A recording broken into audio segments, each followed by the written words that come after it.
بسم اللہ الرحمن الرحیم۔ گمنام ہیرو کے معزز ناظرین السلام علیکم۔ دوستو لائک ضرور کر دیا کریں، شکریہ۔ آئیے چلتے ہیں کہانی کی طرف۔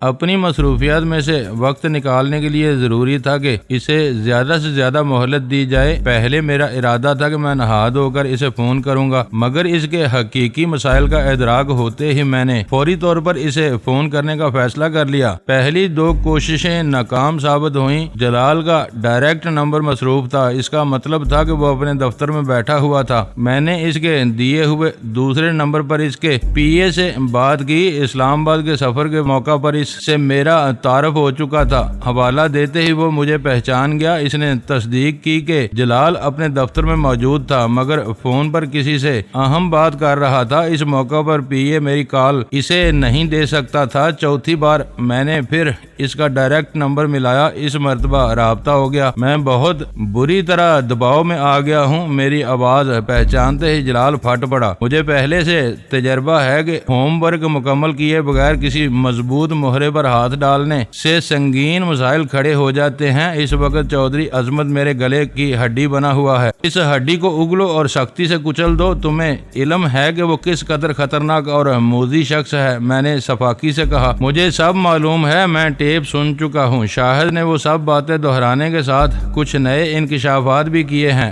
وہ مدد فراہم کرنے کے بہانے جوان اور خوبرو بیواؤں کو ہیومن سوسائٹی کے دفتر میں بلا کر بے آبرو کرتا تھا اور انہیں دوسرے عیاش دوستوں تک بھی پہنچایا کرتا تھا۔ ایسے دوستوں میں اہم سرکاری افسروں اور سیاست دانوں کے نام شامل ہیں۔ یہ سب درندے اس بہتی گنگا میں ہاتھ دھو رہے تھے۔ جلال کی زبان سے وہ تفصیلات سن کر میرا خون کھول اٹھا۔ میں نے مضطرب ہو کر اس کی بات درمیان سے ہی کاٹ دی۔ تمہیں یہ سب معلوم ہو چکا ہے اور پھر بھی تم کہہ رہے ہو کہ تمہارا ہوم ورک نامکمل ہے۔ وہ ہیروئن کے ساتھ اپنے گھر سے پکڑا گیا ہے۔ اس کے دستے راست کا اقبالی بیان تمہارے سامنے ہے۔ اسے تو سرسری سماعت کی کسی عدالت میں پیش کر کے ہفتے عشرے میں ہی سولی پر لٹکا دینا چاہیے تاکہ اس جیسے دوسرے بیڑیوں کے حوصلے پست ہو جائیں۔ یہ سب صرف مجھے اور میرے ساتھیوں کو معلوم ہے، مگر ہم سب بہت نیچے کے لوگ ہیں۔ جن لوگوں کے ہاتھ بہت دراز ہیں وہ چودھری عظمت کے ان گھنونے کرتوتوں سے ناواقف ہیں یا جانتے بوجھتے ہوئے ابھی انجان بن رہے ہیں، کیونکہ اس گنگا کے کسی گھاٹ سے وہ بھی فیض یاب ہوتے رہے ہیں۔ وہ سب اس کی رہائی کے لیے بے پناہ دباؤ ڈال رہے ہیں، ہر توڑ کوشش کر رہے ہیں۔ ایک دو آدمی کس کس کو جواب دے سکتے ہیں؟ ہمارا معاشرہ بگڑا ہوا ہے۔ دولت آدمی کے ہر عیب، گناہ اور جرم پر پردہ ڈال دیتی ہے۔ تمہیں معلوم ہے کہ یہ سب وقتی ریلا ہے۔ جب حقائق سامنے آئیں گے تو یہی لوگ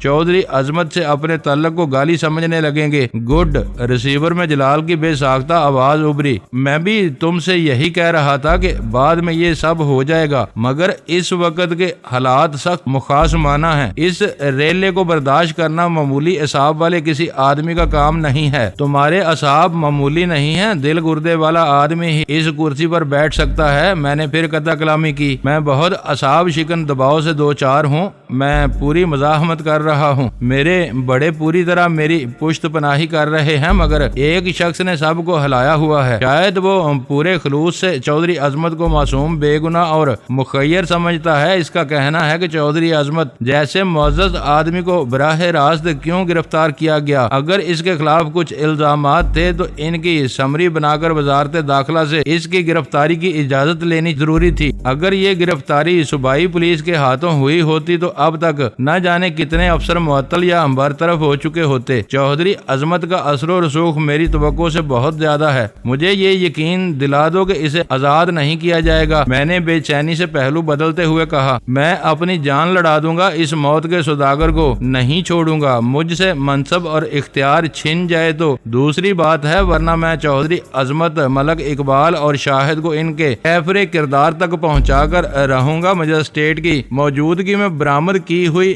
42 کلو ہیروئن ان تینوں کے ہر حمایتی کے ہوش اڑا دے گی۔ اس بارے میں تم اتنے پوری یقین ہو تو پھر پریشانی کس بات کی ہے؟ جو فون کرتا ہے اسے سب سے پہلے 42 کلو ہیروئن برآمد ہونے کی کہانی کیوں نہیں سناتے؟ یہی کیا جا رہا ہے، مگر بعض لوگ صرف بولنا جانتے ہیں، سننے کے عادی نہیں ہوتے۔ اس کا سب سے بڑا حامی کچھ سننے پر آمادہ نہیں ہے۔ اس کا حکم ہے کہ چودھری عظمت کو رہا کیا جائے، اس کے بعد ہی وہ کسی کی کوئی بات سنے گا۔ حکم ہے؟ میں نے چونک کر پوچھا۔ اس کا مطلب ہے کہ وہ کوئی مقتدر آدمی ہے۔ کچھ لوگ مقتدر نہیں ہوتے مگر بادشاہ گردانے جاتے ہیں۔ بڑے بڑے سرکاری ملازم اور صاحب اقتدار لوگ ان کی محفلوں میں حاضری دینا باعث فخر سمجھتے ہیں۔ جلال کی آواز میں بلا کی تلخی امڑ آئی۔ وہ ایسا ہی ایک بد دماغ آدمی ہے، کچھ نہ ہوتے ہوئے خود کو سب کچھ سمجھتا ہے۔ اس کے نیاز مند اور ہواری بہت کچھ ہیں۔ اس کی بیشتر خواہشات کو اپنے قلم کی ایک جنبش سے پورا کر دیتے ہیں۔ وہ خود چودھری عظمت کا بہی خواہ ہے۔ ایسے لوگ واقعی بہت خطرناک ہوتے ہیں۔ میں نے سوچتے ہوئے جواب دیا، کچھ پتہ نہیں ہوتا کہ وہ کس رخ سے وار کر گزریں گے۔ تم